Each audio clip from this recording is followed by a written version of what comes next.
soul of the city. What is going on, St. Louis City fans and MLS fanatics? Welcome back to another episode of Soul of the City, brought to you by First Touch Media.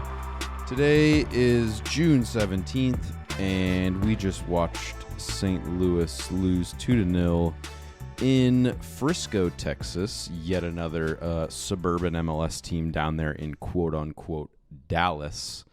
New manager bounced for them. But honestly, Dallas played that game exactly as I anticipated them to. Sat back, 10 men behind the ball, and just waited for their opportunities. And they score a penalty. They score from a corner kick. And St. Louis on 1.6 XG can't score a single goal. It's been the story of the season. Yeah, I kind of had a feeling it was not going to go well after last week we were talking, and you were like, yeah, they just fired their coach after they got a draw against Minnesota, who's like in third. So obviously they're displeased with their style of play and, you know, the results that are going with it. And Peter Luchin comes in, gets a win in his first game. I don't know if it was that well-deserved. I thought we were probably the better side on the night, and finishing woes continue to be the reason why we can't do a goddamn thing in any of the games that we've played in, winless in 5 now? Yep. So it's same old story where we can talk through kind of the key moments and big chances that we had as well as the moments that they had. And do we want to let's address just, the lineup? Yeah, touch on lineup. It's basically identical from Portland, except Chris Durkin serves his yellow card suspension, so Blom steps in to play the 6, and then we see Marcanic dropped, and Watts. no Nicholas Dewar. It's Keel Watts who steps up to the plate, and honestly played a very good, serviceable game at left back. Still not the best talent, but, I mean, we've been fucking making do with what we have at left back for damn near 2 years now. Yeah, I was calling for it last pod to get him into the lineup just because I think it's a different look. It's somebody that's probably hungry to get into the team because I think he was getting a lot more minutes last year, and he's probably pissed off that his spot's been taken this year. And he played like he was hungry. He had one nice ball in kind of when he was going forward to Thoresen, who missed a kind of a sitter of a chance almost, headed it just straight into the ground, which is kind of what you're supposed to do, but right at the goalie. So, and that was a lot of what we did all day long. But other than that, we got Blom coming in for Durkin, right? Yep. And I thought he looked good as well. And then same front four, and if you go look at like the FotMob or SofaScore, I don't know how different they are, but we've got green marks all across the back line, except for Nielsen, who gives away a penalty and then gets subbed off with an injury. Leuven and Blom, green marks 8.0 and 7.4 respectively. And all three of our attacking midfielders, Celio, who we'll talk about here in a second, goes off early. Kojima and Vasilev all come up with a 6.4 or less rating in the game. Didn't look too great. And Klaus, who looks dangerous as usual and can't put anything in the back of the net, comes up with a 6.4 as well.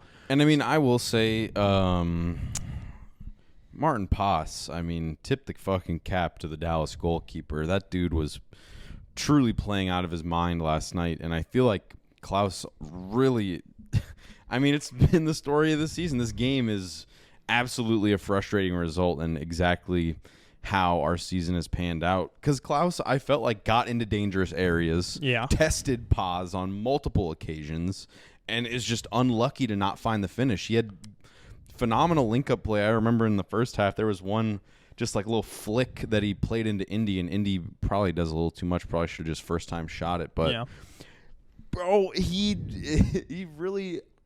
I will not stand for Klaus slander because I feel like it's sometimes him who lets himself down for being out of position, not being in the areas you would hope your striker would be in. But a lot of it comes from, you know what? I'm not even going to say it comes from the team because he needs to just fucking finish.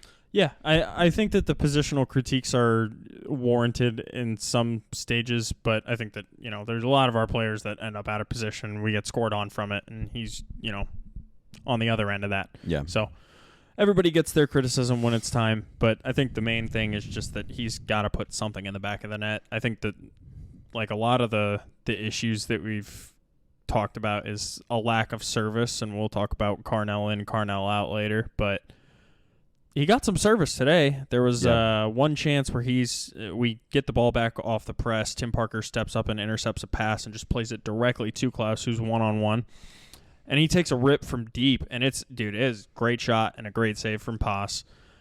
There's another opportunity where Totland's kind of running down the left running down the right in the second half and plays, I think it's a first-time ball after it's played out wide to him. Just a beautiful whipping cross right across Klaus the is six. asking for it. Yes. And just nothing. Like he gets a foot touch. on it. Yeah, he gets a touch to it. It goes right up the middle, and Paas has. I mean, you can call it an easy save, but I mean, he's right place, right time. Positioning's half of goalkeeping. Yeah. And now, we're talking about delivery. We're talking about chances. And in the 20th minute of this game, Celio Pompeo just has his ankle absolutely fucking eviscerated. I think it's his leg. He snaps his leg. I think they said he had successful leg surgery. Leg surgery. Okay. So I don't know. It looked ankle, leg. It's lower leg. He's area. out for the fucking season. He's gone. And literally 10 minutes later, Joachim Nilsson down with a hamstring injury.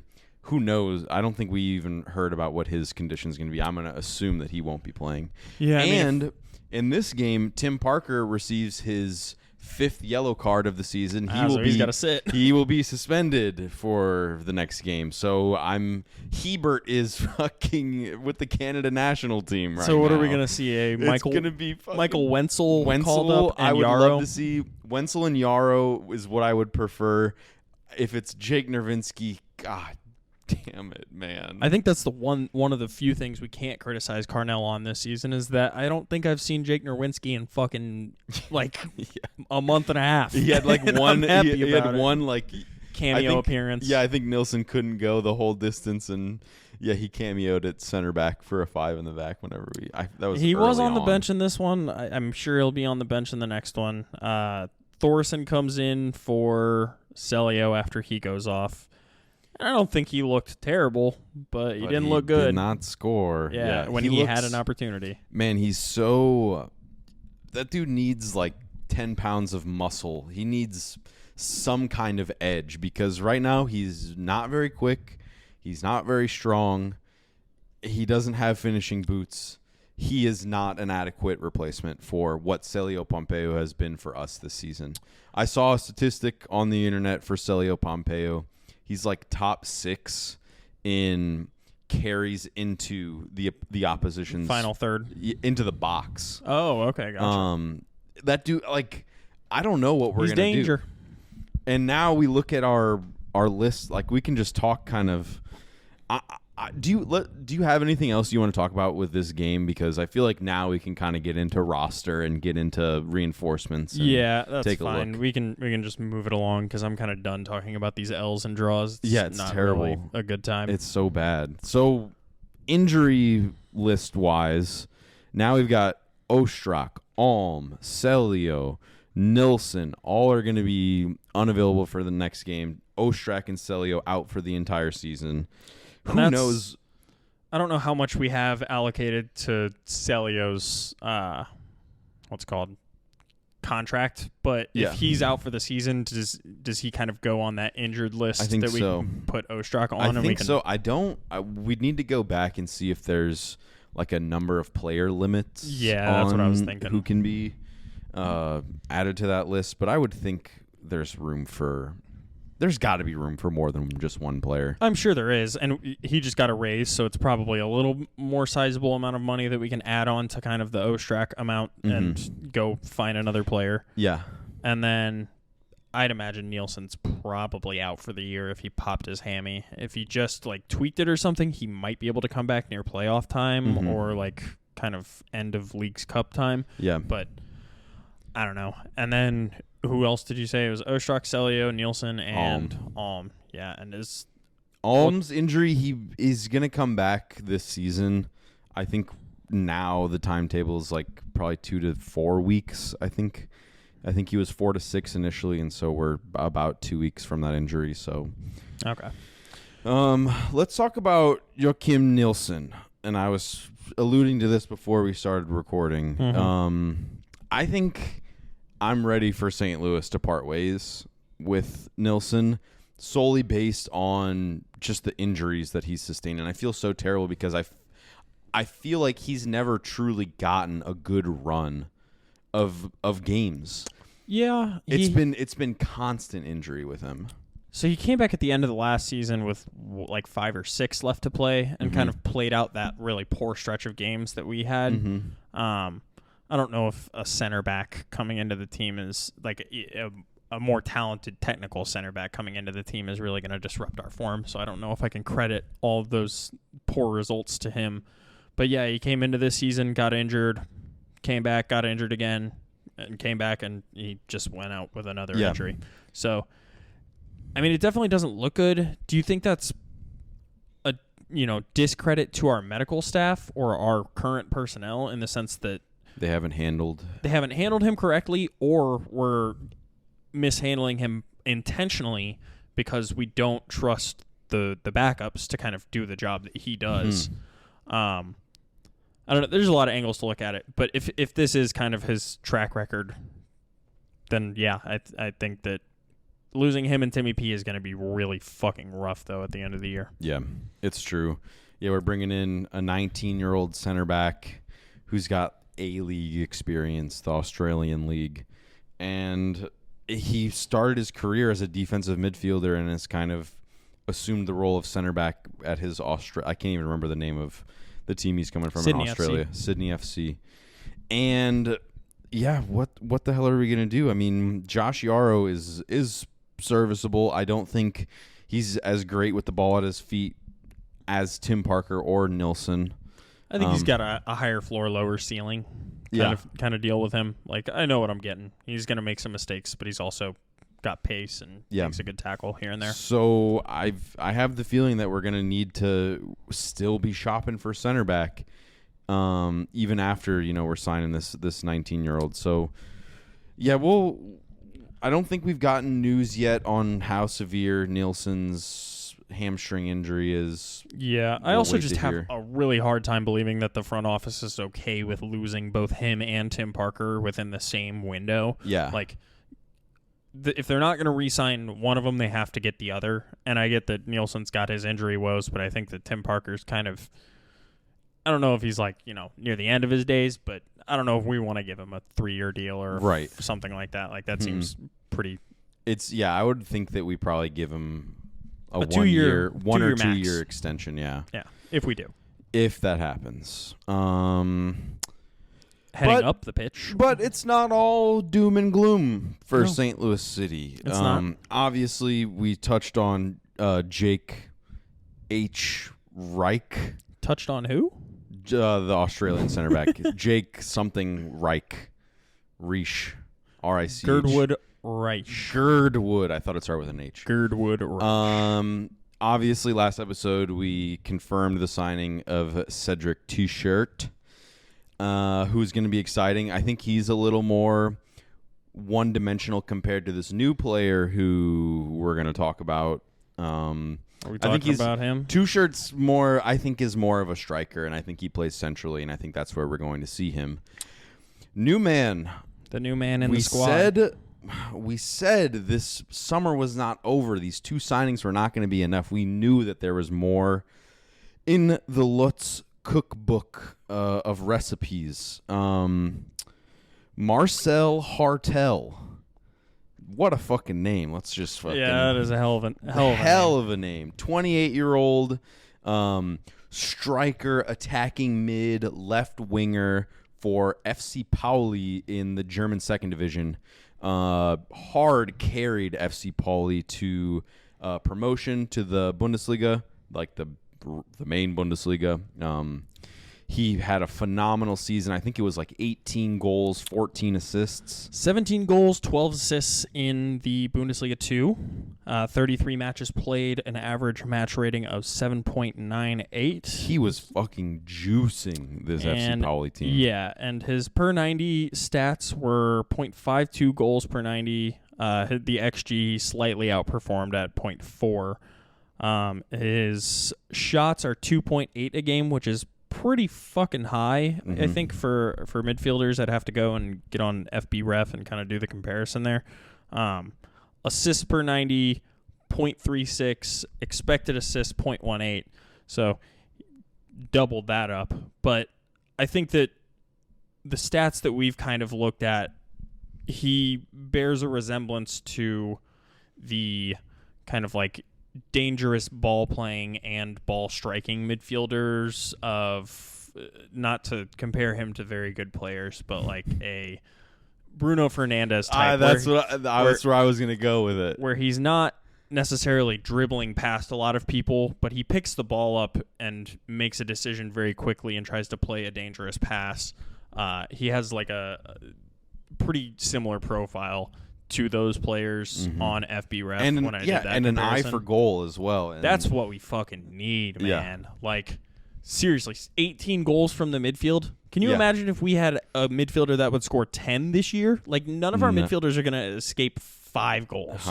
Like, now that Celio's gone, I don't know if I even count him as a midfielder. We kind of play him at left mid, left wing. But, like, if he's not in the team, does Indy get 5? I'd put the over-under at, like, 4.5. Yeah. He's got, like, 2 this year. Yep. So, and the more that we will, and it was interesting, not to go back to the Dallas game, but Celio and Indy actually played on the reverse in this game. Yeah, they did. And I know midweek they were talking a lot about like delivery, and I think that maybe has something to do with it. I think they wanted, strong their foot crossing in, obviously. And that's why we saw the swap. But Celio, and Carnell did this last season, played Celio on the right. And I was like, this is not how he wants to do it. He doesn't want to deliver from such a wide space. He wants to beat a man, pick his head up, and play, a pass into the box. Yeah. And obviously he goes down with an injury. It doesn't even matter anyways. Marcel Hartel, though, he has got phenomenal reviews from FC Pauli fans on Reddit, on Twitter. You can go find how highly they speak of him and how fucking impactful he was in getting this team promoted. It sounds like from what I've seen, he's excited. He's a free agent. We're getting him here in St. Louis. We saw with Marco Reus, he wasn't interested in coming to St. Louis. This guy, though, him and Royce share the same agent, actually. Oh, really? Interesting. And we were able to convince him. There's actually a Ferris wheel in the background of FC Pauli's stadium, similar to St. Louis's City Park. Gotcha. That's pretty dope. So he'll feel right at home. There is an interesting caveat to this deal that Columbus Crew, we were talking about discovery rights when the Marco Reus talks were happening. Columbus Crew own Marcel Hartel's discovery rights. That being said, it appears that Wilfred Nancy and the Columbus Crew are interested in Aziel Jackson. Good luck with him. He's fucking ass. The deal looks like $650K in GAM. Currently, it's being reported that the two deals are completely separate. But it'll be interesting to see if we try to do some kind of trade, like we're trading for the discovery rights, which I think is a crock of fucking shit anyways. But yeah, I don't know. They're probably just going to do it separate because they want to, they're just fucking weird and stupid. Like, you're just trading at the end of the day. Yeah. Bartering goods, services. And it says that there's a ton of add-ons in the deal as well. In the AZ deal? Yeah, I can understand that because, dude, he was worth a lot more last year, and he's really, like, they were all saying jokes aside. Bayer Leverkusen. Right. All jokes aside, he's not fucking ass, but he has really fallen off a cliff in terms of creativity and his ability to – he never really had the ability to shoot. But yeah. Columbus Crew makes something out of him, I will be forever pissed at our organization or for not figuring that out. I said the same thing on Twitter, and because, lifelong Cardinals fan here, I know you don't really care about baseball, but the Cardinals organization is notorious for youth development. Youth development, but for having guys in our system who they just don't work in our organization. We ship them out, and suddenly, the second they touch grass elsewhere outside of St. Louis, they fucking turn it on and ball out. And I would feel differently about the AZ deal if he was going to Europe right now. I would say, AZ, good luck. I know you can fucking turn up. You can be developed into a great player. But watching it happen in the same league, hurts my heart for our organization because we weren't able to do it ourselves. Yeah, I think that there's a lot that goes into, becoming the player that you are, and there's so much about life that is out of your control and kind of just based on your circumstance. And maybe St. Louis isn't the right circumstance for him. He's not getting the training that he needs or the one-on-one attention that he needs, and maybe when they kind of invest that money in him at Columbus, they will give it to him. I'd definitely rather see him go somewhere else than the defending MLS Cup champions. But if that's what it takes to get us a difference maker right now in our squad, I think it's easy. Worth it. Easy, hit the button, make it happen. I agree. And that's what people were saying on the internet is the instant impact that Hartel is going to bring to St. Louis is going to outweigh, whatever development we would have been able to do for AZ. I just, the way that St. Louis City has kind of been promised has been to develop youth talent. Mm-hmm. That's and I brought this conversation up a few weeks ago. I, unlike other people in First Touch Media, am okay with being a generative youth organization that occasionally will make a fucking run for the cup, but ultimately are focused on developing players and sending them to Europe, as long as we are able to occasionally fucking go out there and compete for a cup. I don't know that St. Louis will ever be able to be that, titan of the MLS just based on our, placement in the world, man. We're in the Midwest. It's not the most desirable location. You can't attract the biggest stars.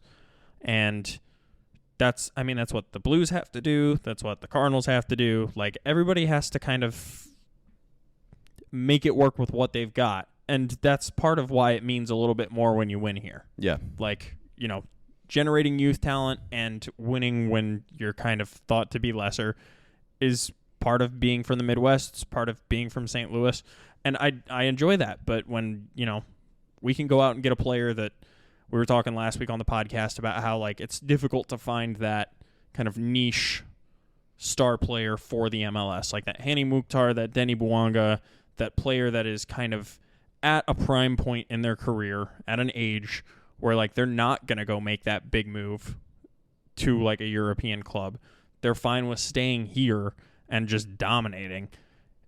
He seems like he could be in that kind of conversation for that type of niche player for us because he's 28. He's either going to go to a bigger Bundesliga side and finish out his career in the Bundesliga, or he's going to come here and be here for 3 or 4 years and hopefully be, the biggest star we have in St. Louis. Yeah. Dude, and I'm excited. And even after all of this news, I still don't think the summer is going to be over. I bet there's at least one more move I can sense that's going to happen for St. Louis. I think there's got to be something for left back.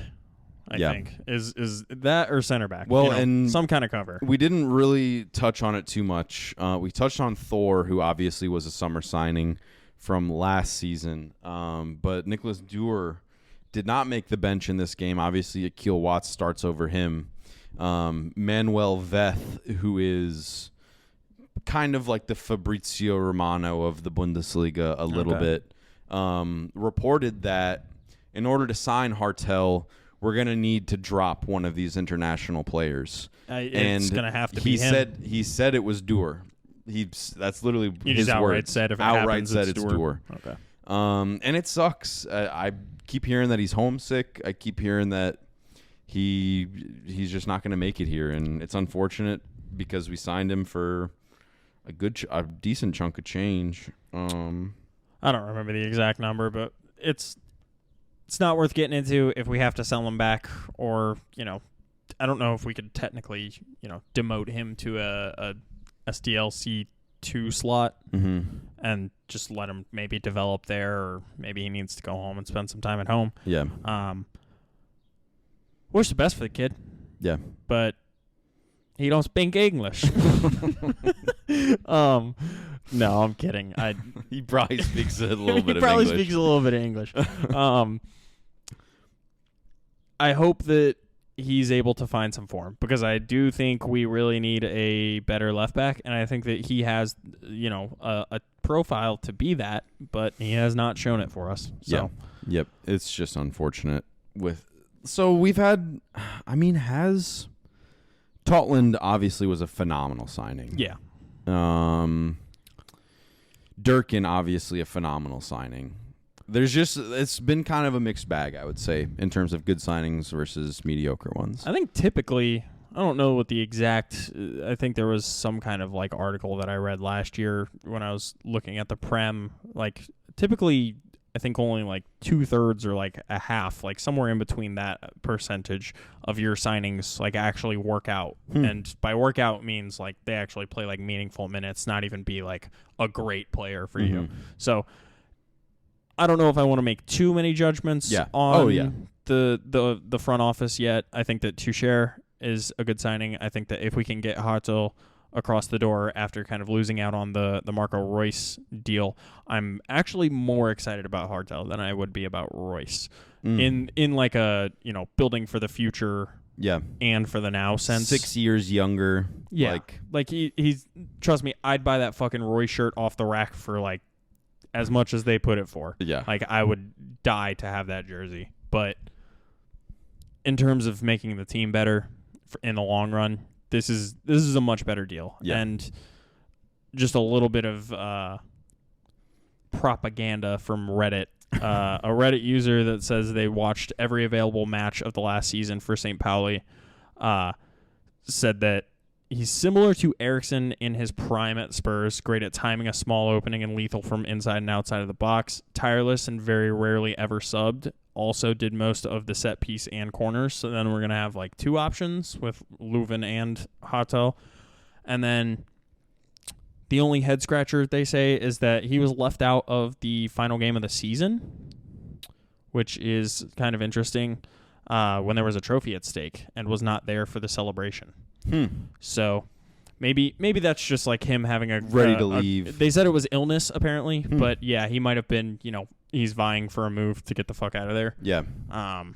Which shit benefits us. Look, man, when you got the leverage, you got to use it. Yeah, no doubt.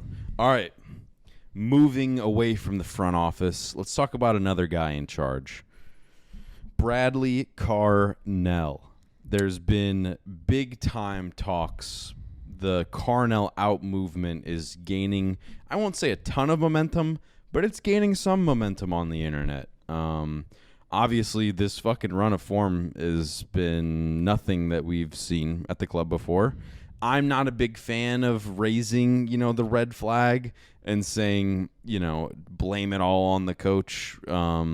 But people do bring up a lot of good points in Carnell being a kind of one-dimensional OTP, one-trick pony, for those of you who don't play League of Legends.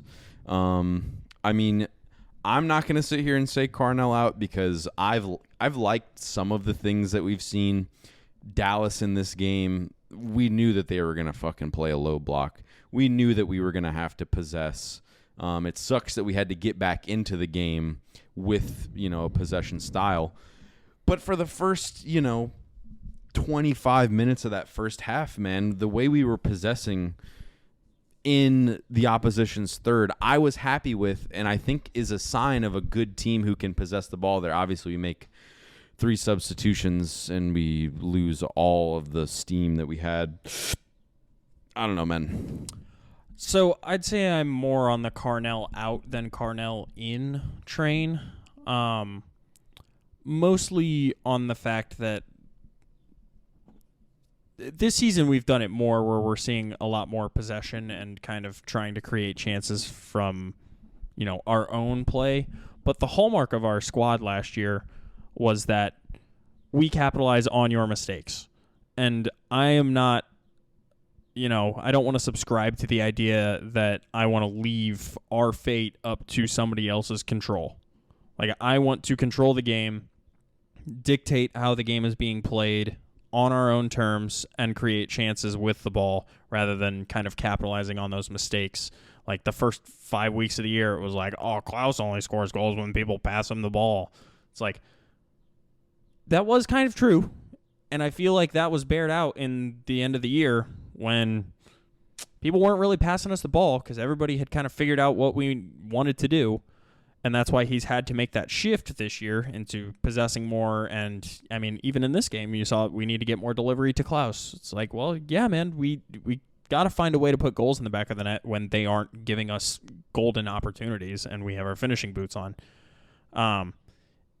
I don't think he's a bad coach. I think that high press is a good thing to have in your squad. I think that's like the one of the first things you have to implement is a good defense, and then you implement the high press as like part of the having a good defensive unit, and then you can work on figuring out how you're going to break down in the other team's defense. I just feel like we've never gotten there. We do not break down defenses. We don't play intricate passes. We don't play through balls back behind the lines, really. Like, we're just kind of fucking hoofing it in there and praying. And I can see why people would have an issue with that, because I do. But I don't know if he deserves, after last season getting first, like, I don't think he deserves to get fired right now. I think if these signings come in and we still don't see a turnaround, then we have to have a very real conversation. Yeah, that's a very good point, especially with where we're at with injuries and everything. He's trying to make the best out of what is quickly turning into an even worse situation. But yeah, man, some of the, like, I feel like Sam especially is a good talking point of like, what the fuck happened? What happened? Yeah. Why did that happen? I feel like he's lost a lot of confidence through that whole process, and he still, like, even since then he hasn't played very much. There's just some of those moments where I'm concerned. Like, I don't want good player, and I think Sam is a good player. I think that he's probably not utilized in the best way a lot of the time, and I don't know, man. That was just so weird. Yeah, I mean, that was a weird situation. I think AZ kind of playing the role in the team that, we've talked about it before on this podcast. Like, the Cam is just like hated on in this team because he never performs, and I don't know if that's if AZ goes to fucking Columbus and balls out at the Cam position, or fucking even if he goes to like right wing and is good, like with that left foot is, I'll be pretty disappointed and kind of blame it partially on Carnell. So I don't think he needs to be fired yet. I think we will have to have that conversation further towards the playoffs. Yeah, definitely. Yeah, I think missing out on the playoffs is going to be that's going to be a big, I guess, turning point. I mean, it seems like we don't really know how the front office feels about him. I don't think the front office is that upset with him yet, would be my guess.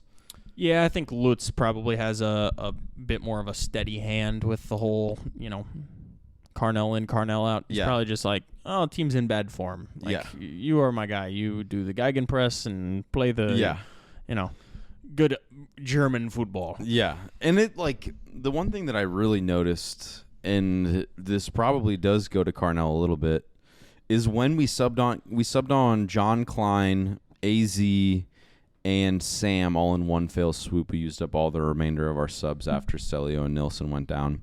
And from that moment on, the press completely turned off. Obviously, they scored seconds after we make that sub, but the press completely wore off. It was sad to watch. Everyone was deflated. The one big benefit that I will give Carnell is that the style of play I feel like has progressed from last season. Like last season, I felt like we were especially a one-trick pony, and the trick wasn't even anything that crazy. It was fucking, we're going to create chaos in their defensive end and create from that. Yeah. This season, like playing out of the back, we play out of the back very well. Like there's not been very many times this season where I felt nervous playing out of the back, which I think is a testament to Carnell's coaching. I think being able to play with possession and us keep the ball is a better progression in the team, like becoming great. And I'm not ready to axe him yet because I do feel like the team is still progressing. I feel like, yeah, the results aren't there, but the general style of play is better than it was last season. Obviously, we don't have that excitement because we're not overperforming like we were last year. But I feel like the way that we play is better. We don't not generate anything. Yeah. Chances are there. Like, we just can't fucking finish them. I think I think unless we really like miss the playoffs and like totally just bomb out for the rest of this year, I think he'll keep his job. And I think he is like, you're seeing it more and more across Europe. Like, you got to give these coaches time. Like, it takes time to set the culture, most importantly. Like, getting the right veterans in your locker room with the right talented youngsters to kind of teach them how to be a good pro and, teach them what it takes day in, day out to really succeed at a high level. And then kind of implement your style of play over the course of years. Mm-hmm. It'll allow you to build something that's, you can truly stand on rather than hoping and praying with, 33-year-old Marco Royce or something near the end of the season.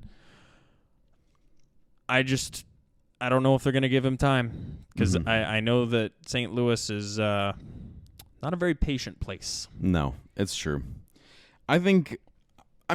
We've seen our fans rally. I felt like in the Portland game at home, we rallied as a fan base. And I fully expect us to do the same come Wednesday against the Rapids. Yeah, I know that for a fact. St. Louis does not tolerate mediocrity. Not for long. I think it's so like what you had said, like building dynasties takes time, and pulling the plug on a coach who's been here for a year and a half. I mean, I guess technically like longer than that because he had the team for a while. I mean, beforehand. I guess I don't know how much I count, him coaching STLSC too. Like Jurgen Klopp took a few years to fucking really get that Liverpool side tuned up and running like a well-oiled machine. It happens. It takes time sometimes. Yeah. And I mean, look at I feel like every successful coach in the Premier League currently is like, has been given time. Like Pep, they give him time and all the fucking money. Yeah. Klopp, they give him time and money. Arteta, they give him time and money. I remember as an Arsenal fan when we were like, oh, let's fire this dude after the first year because this first game of the second year we lost to Brentford 2-0 and we were like, get rid of him. It's like, okay, take a step back. We're going to get better. Yeah. Just give him some time. Well, of course, I think that's... Well, of course, Pep doesn't need any time. He just goes and... I don't know. It might have taken a little bit of time. Well, okay. Yeah. I think I'm not on Carnell out yet. I think we got to give him time. Some people will probably say you're a dumbass, and I will say a little bit.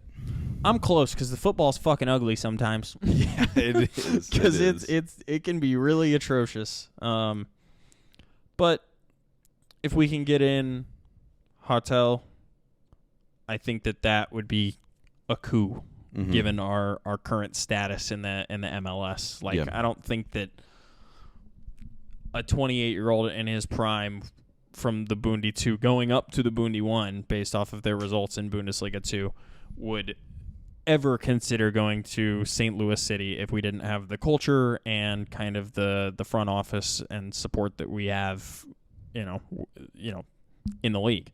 So it'll be interesting. But if we can get that across the line and maybe get another signing in, I think things are looking up. I'm kind of noticing a pattern. We play like shit. They put transfer rumors out. What the fuck's up with that? Something's fucking going on here. Something's fucking fishy here, man. Something's going on. Every time I feel bad, they're like, no, feel good again. We got something for you. It'll be okay. Here's a new present for you, buddy. It's okay. Stay with us, please. We're cooking. Come on. Look at the German. He's good. He's very good. So looking ahead, I mean, these fucking fixtures are not going to stop. Like, we still have soccer to play. Regardless of how shit our form is, we got games that we need to win to even get us close. We're obviously still outside of the playoff picture right now, and we need to pick up some results to at least cement that something's going to be possible once these signings come in the summer. Yeah, come end of Leagues Cup, like we got to make something happen. I think that this game Wednesday is, particularly important. It's Colorado's not as bad as they were last year. Let me check. A lot better. Yeah, actually a lot better. But I think that it's a game at home. Mm-hmm. I think the first thing you got to do is, set home as like the fortress that it was last year. Get a dub here against Colorado, against the Kroenke boys. Yep. And then kind of move from there. Just take it a game at a time, for the love of God. Yeah, it's true. The Rapids have pretty bad form. They are coming off a 2-0 win at home against Austin. I still don't rate Austin very highly, so that's kind of whatever. 2-1 loss to Vancouver before that. 3-1 loss to the Dynamo before that. So they've been in a bit of a rut. Obviously better form than us with a win because we don't win. We just tie or lose. I'll be interested to see. I probably would think that Durkin slots right back in over Blom would be my guess. I think Durkin will have his hands full with Mihailovic. Navarro. Yeah, Navarro's going to be pretty good. Frightening considering our center back. But I also think woes. that if we're going to score some goals, it's going to be against this team. They have given up the 4th or 5th most goals in the league and yet still sit 6th. They have a goal difference of 0. They've scored 31 and let in 31.